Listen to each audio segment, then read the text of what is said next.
All right, welcome back, everyone. It is LaughNgamez here. It is time for some more Starcraft 2 1 versus 1 Alpha Star action.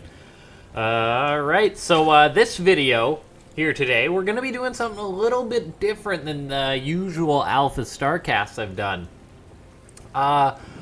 This video is going to be 3-in-1, basically. Usually on my channel, I try and cast like the big, long, epic games. However, there's a lot more to AlphaStar than just that. So I thought I'll make 3 videos in one, so it'll be a little bit longer because these are going to be a little bit shorter games.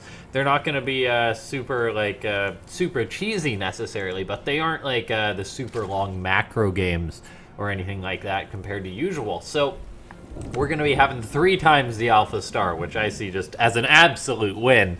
And yeah, so we've got ourselves the map New Repugnancy. Alpha Star is going to be playing as a Zerg, taking on a Grandmaster Protoss. You see the probe, so you know it's a Protoss.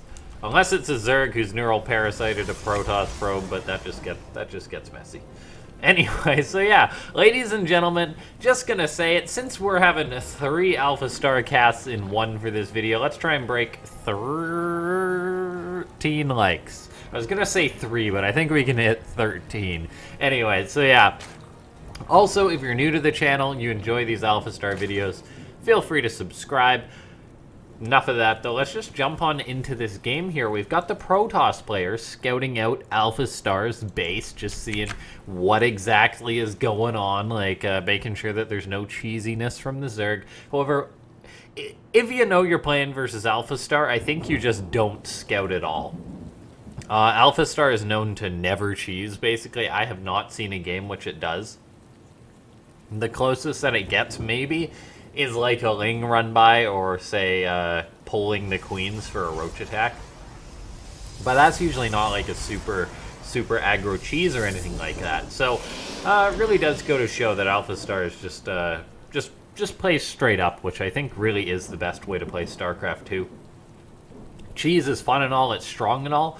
However, I think, I really think that the best way to play is just to say macro up. Be able to play through any situation. For now, we've got the GM Protoss player going to be heading out with an Adept.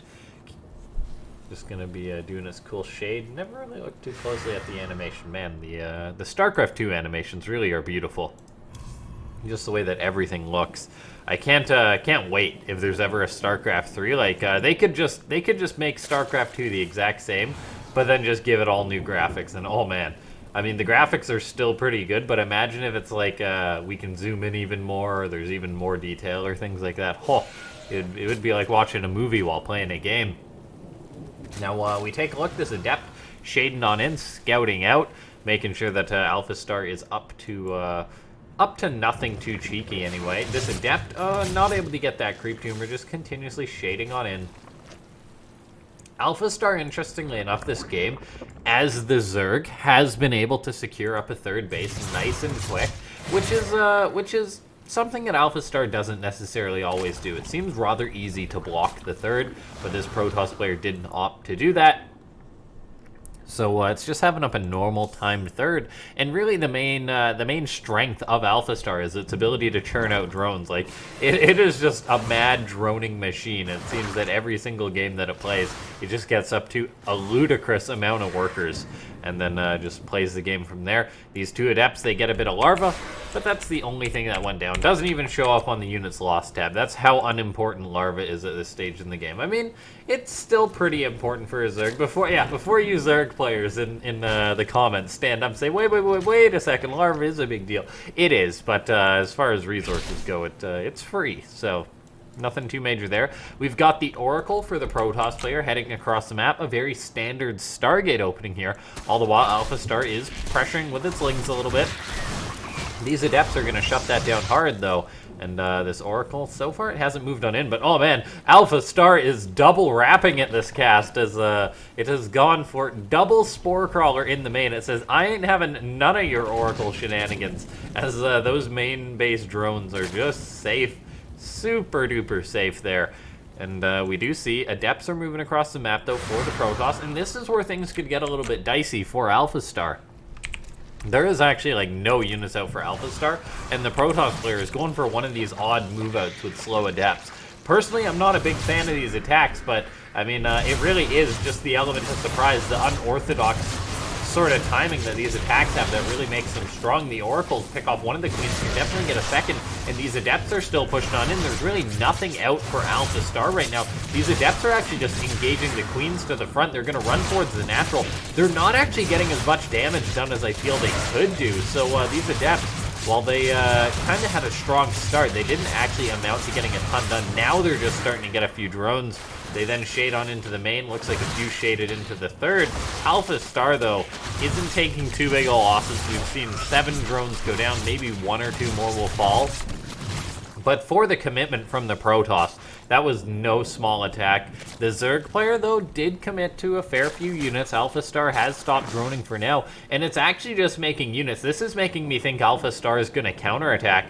And yeah, it really does seem to get baited into these attacks. Or I don't think baited is the right term. It really does seem to get enticed into these attacks as the Queens are getting pulled. And it seems every time a Protoss player attacks AlphaStar so far, it seems that AlphaStar is always just being like, right, I'm going to counterattack and kill ya.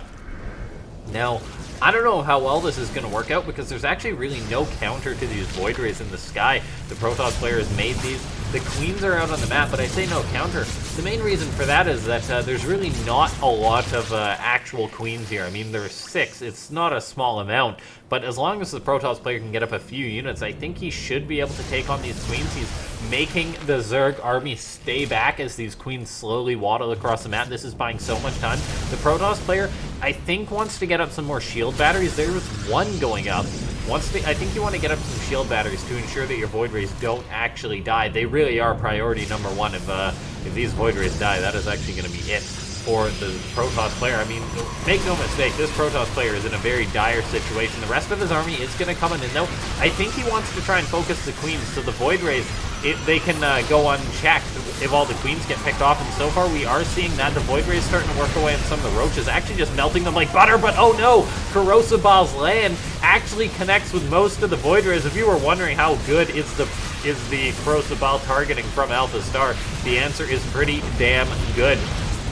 This GM Protoss player lost half of his Void Rays, and without a superior air count, he really can't take on all these Roaches and Ravagers, and I think AlphaStar is going to be able to take this game. It's going to be able to take game number 1 for Robot Entity, not Humanity, Robot Entity, I guess. I don't know. This is just not a good situation for the GM Protoss player. The classic committing too much, not being prepared for the counterattack, happens a lot in Starcraft 2. I mean, the Queens are finally getting cleaned on up by the ground army because AlphaStar kind of split its forces up a little bit odd. But no, the Corrosive Bowels are still connecting. And then with the Corrosive Bowels still connecting, we take a look. AlphaStar, or I mean the Protoss player, just lost all of his Void Rays there. And like, imagine if he still had the 4 Void Rays. Like, if he didn't lose those 2 to Corrosive Bowels, he'd be putting out so much more damage, and maybe he'd have stayed alive. Anyway, though, that is updating the scoreboard there. 1 for AlphaStar, 1 for the robots. So I'm gonna hop on into the next game, and then we'll just play another match. Next, we just had a PVZ. The next one's gonna be a ZVP, but of course the roles reversed. So we'll be back in a sec. All right, like I said, roles reversed for this one. I mean, we've got AlphaStar, the Protoss player, in the top right-hand side of the map. AlphaStar, what a god. It seems to be very good at attacking with a Zerg Roach Ravager. Now, the Protoss does seem to have some fundamental flaw versus Zerg. Those of you unfamiliar with on the channel, I did a video a while back, which was AlphaStar doesn't build observers versus lurkers. It seems to be a pretty big oversight for the AI. And if Zerg players knew that, they'd probably build a lot more lurkers versus this AI. So anyway, we'll just see how this next game is going to go. AlphaStar has just been so fun to watch here, and we're going to be having 3 matches, and we're going to see who's going to come out on top. I'm just loading up these replays and seeing Who's going to win, AlphaStar or the humans? So far, I think the humans have a pretty good track record on making the AI derp out a little bit. Zergs in general seem to do pretty well versus AlphaStar, I feel. We've seen AlphaStar's Terran try and play TVZ against a Zerg who goes for the late game. It usually just dies to, like, Ultras or Broodlords or something, or Mass Banelings. So, I kind of want to see how well AlphaStar is going to play another PVZ here. What sort of timings it cooks up, because Protoss is a very timing-oriented race. And I think that was one of the things that a lot of people were excited about when AlphaStar first came around, was the possibility that an AI from the ground up would go ahead and just like revitalize the strategic play of every race, maybe show us completely new ways to go about playing the races. That hasn't really been the case, though, but there's still time. You never know. Maybe I think players will have adjusted already one or two things from the way that they play the matchup. Like, we did see that players kind of changed their saturation math a little bit when the first iteration of AlphaStar came out. Everyone who watched that big DeepMind live stream when it played Mono, when it played TLO, and it continuously went up to like 18 or went up to like 20 something workers on a base when the limit is 16. Technically it's like 20 you can go up to before it really starts falling off, though. And AlphaStar kind of reminded people of that. Now we take a look here. AlphaStar does play very humanly. I'm pretty sure that this is because it is partially based off human play, just to kind of give it like the fundamentals. And so it doesn't seem like a complete robot or anything like that. It really does have some humanity to its play. Adept moving on in for AlphaStar. It really does kind of like YOLOing in with its Adepts. We could very well see that again, but oh, look at this. We got ourselves a very, very quick lair coming out of the Zerg. This is like, this is a cat's timed lair if I've ever seen one. The Zerg player getting up at third base, yes, but this is a 3-minute lair. I'm wondering what the tech that the Zerg's going to be going for, trying to catch AlphaStar off. AlphaStar, though, does get on in towards the main base. These Adepts are pretty darn committed. But they did spot the lair, so that's probably worth it. We see AlphaStar already getting up a shield battery at its natural. This is some interesting shield battery position, but oh, AlphaStar with the big brain actually recalls one of the Adepts. It's going to try and wall off. It actually built it in the wrong spot, but then it corrects it. AlphaStar is completely walling itself into its own main base. This is odd. This is really odd from the AI. Makes me curious what else it's going to go on into. So far, we see a few gateways coming up. And then what else? I am not sure. Oracle comes on in for AlphaStar. Its micro can be a little inefficient at times. It gets one drone, then heads on out. It does actually spot the Nidus of this Zerg player, so we're about to get a first-hand glimpse of how well AlphaStar deals with cheese, and it looks like this is going to be a big old Queen Nidus all in. Keep in mind, this is not on the new patch. This is one of the older replays, so this is going to be a very strong timing. Maybe AlphaStar went for the solid wall up because of that. As I say that, though, it starts destroying its wall. So I'm a little bit concerned. We take a look here now. The Nidus getting queued on up. What is AlphaStar going to have to deal with this? It's throwing up a Robo. It's warping in a few more Stalkers. It's got out the few Oracles, but I don't know if it's going to be able to stop all the Queens, Lings, and the Queens and Lings that are going to be popping on out here. AlphaStar right now is going to be like, Rutro, I'm in trouble. This is the thing that happens to Protoss, whether you're AI or not, so we'll see how well it's going to deal with this aggression. The Lings for the Zerg player aren't really trading super efficiently. The Adepts picking off a good number of them. AlphaStar warping in more Adepts to help deal with the Lings. The Queens, though, are big blockers here. The shield battery at the natural is actually really helping out AlphaStar, though. Defend there, and it looks like that it could potentially hold off this cheese. The Adepts engaging the Queens are a little bit risky because the Lings can commit on in there. AlphaStar is starting to retreat back. Oracle's coming in to help work away on the Lings, though. So far, it's keeping a good number of its units alive. It's actually doing a very good job microing versus this, as it's firing out another Oracle. The Adepts actually, wait, where did the Adept shade to? AlphaStar just randomly shaded as the depth away from the main base. I think I kind of forgot to cancel those. That's interesting. Now, we take a look here. In the main base, the Stalkers are engaging the Lings. They're engaging the Queens while the Oracles pull back. They're completely out of energy. But so far, no critical damage has been dealt to AlphaStar. It's throwing up another cannon. It's throwing up shield batteries. A couple of sentries the Zerg player tries to surround, but so far AlphaStar has been able to squeeze out a good number of units. This time, though, it's a little bit caught out. It's actually bringing Probe back into its main base a little bit ahead of times there, as there's still Queens spreading creep in its main. Lings are engaging on in here. AlphaStar has held up a decent amount of gateway units, but that number's starting to thin out. We'll see if it gets off another Warpin. It's now got an Immortal that just popped out, which is going to help deal a lot more damage to these Queens. One of them about to get focused down. No, a Transfuse keeps it alive. Looks like Guardian Shield helping defend versus these Queens, reducing their damage. Oracle's now coming on in, going to add a little bit more damage to the fight. The Queens really are adding a lot to this fight for the Zerg player. They're just the backbone that allows this rush to keep going as more and more Lings are getting rallied on in here. The Protoss player, though, still with this Immortal, a second about to pop on out, and the shield battery at the back ensuring that these units aren't really dying as easily. They're tough to pick off. The Zerg player, though, has managed to build some spines in the main base of the Protoss. However, we take a look here. The Immortal's finally starting to get some work done as they pick off 2 Queens. There's a good number of Stalkers still. The shield battery is healing these units up, and AlphaStar now is even going to have out a Warp Prism, so it's going to be able to start juggling these units.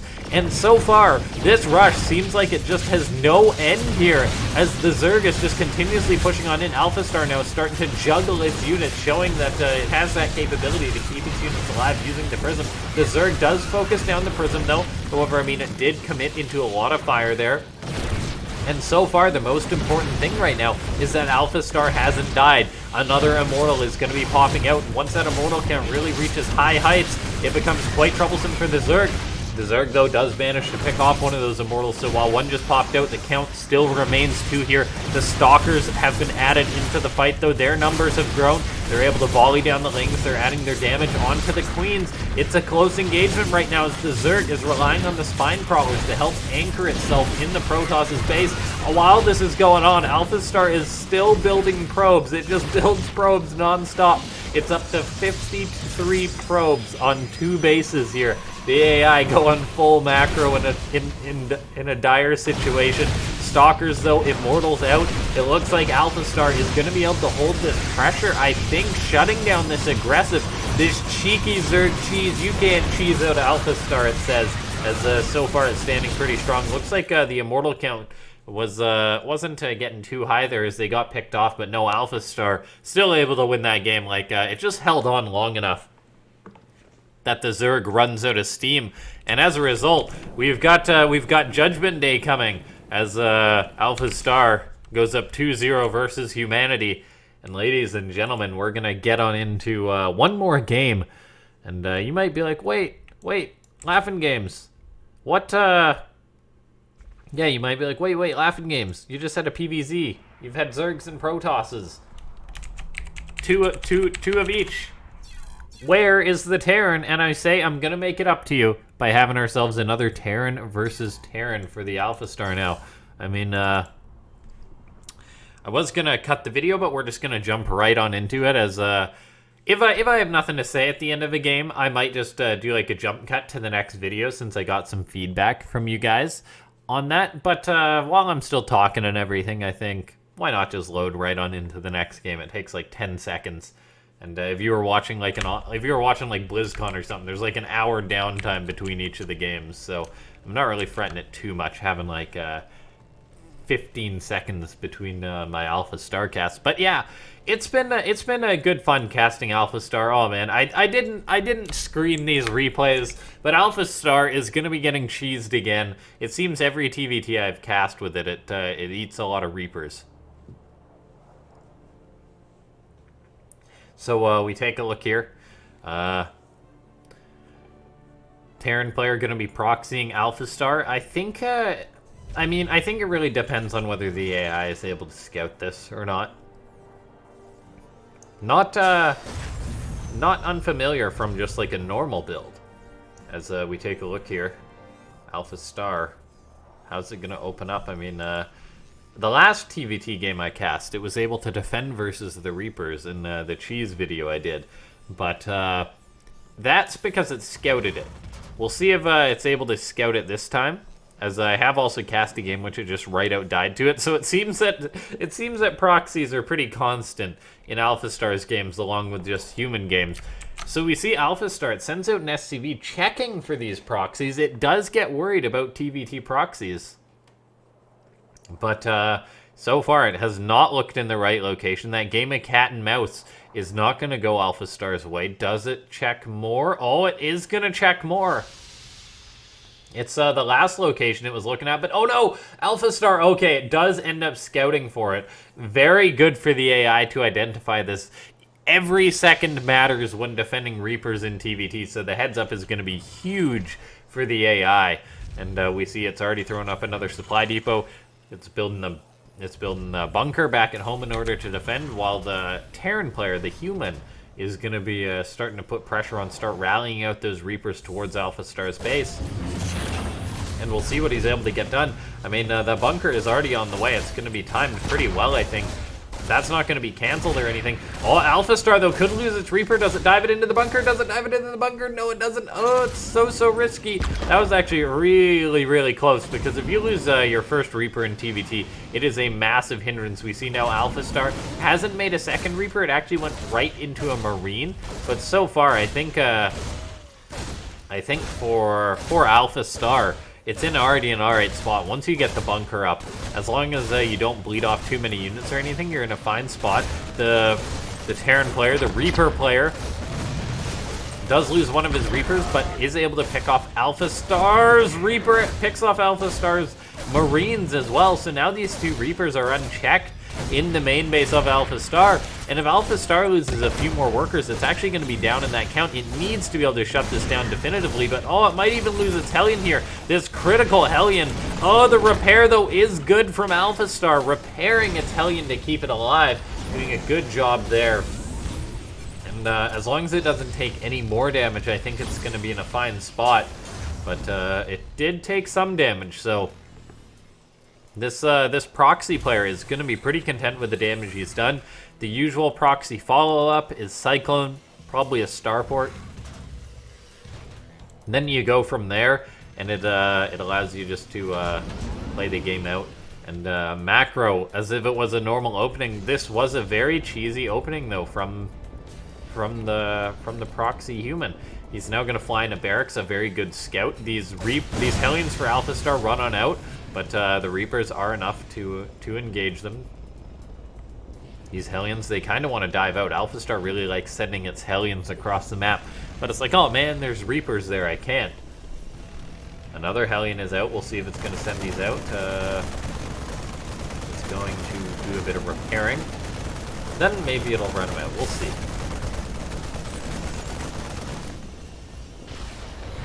AlphaStar, interestingly enough, has built a Liberator and is using it to attack that barracks. It's now going to turn that around, though. Send it home. The blue Terran, the actual human, has secured up his natural base, so he's going to be heading towards a better economy game. It usually plays out like this. It's a pretty normal way for TVT to play out with the proxy Reaper. AlphaStar has the better tech, or better tech, more tech units.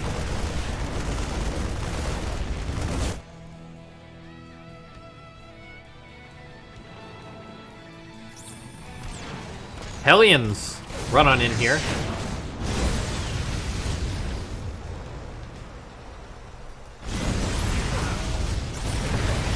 Oh, AlphaStar able to pick off a good number of SCVs with this blue Terran. Oh, that was actually like a really good number, as it gets itself like 9 SCVs. Oh, that was really good. The Liberator kind of set up in a derpy spot, but that went all right. And we do take a look here. Viking going to be moving out now on patrol, as AlphaStar is going to be trying to shut down any of its own aggression. And oh my gosh, is it going to do it? Of course it's going to do it. It's AlphaStar. It loves its hidden bases. And it's going to do it even in a TVT, showing how much it really enjoys that style. But oh, this could be really bad for AlphaStar. It's got the Cyclone, it's got the Reaper. It's going to want to retreat, though, as there's an enemy, there's a hostile Cyclone there, and all of a sudden AlphaStar loses its map control presence there, and that is not a good feeling. AlphaStar is going to be moving its Viking around, maybe looking for some potential Banshees or something. So far, though, I mean, it's also just going up into a Raven. It's getting up Cloak.